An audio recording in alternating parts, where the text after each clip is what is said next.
Hello everyone, Mike Arnold here, co-founder of Pat Trading Partners on Bob Gino. Gap up in Tesla. By the way, they've announced their insurance product in California. I'm sure everyone's heard by now. Also, they were reacting today because it was reported that China is not going to impose the 10% tariff on them, but it's not just them. It's like 16 cars in total, or 16 varieties, so it's not just them.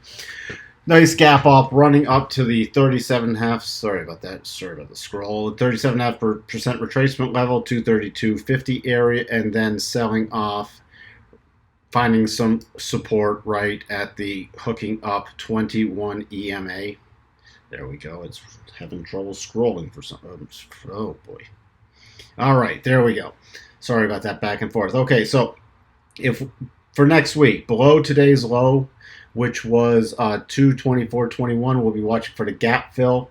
The gap fill would take us down to 221.71, and right by in the vicinity of the hooking up 8 below there, we'd watch for the next gap fill, which would be down to the 215.77, and then we have the key support. I'm going to move this level with the now extended recovery. So we have our cluster now is at 210.50 to 211, moving our levels down to 204.12, and then essentially we're still watching that 197 to 199 area. Let's check in the weekly charts. This is the weekly wrap up.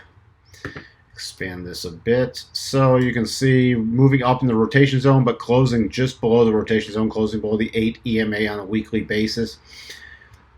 So major weekly resistance is about 237.60 area. That's going to be your major weekly resistance for next week.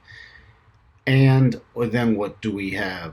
Then the major support is that 211 area. So those are the two key areas we'll be watching on a weekly basis. You can see here this big shelf cutting right across just above this 232.66 level. So roughly about 235, we have some major resistance on a weekly basis also.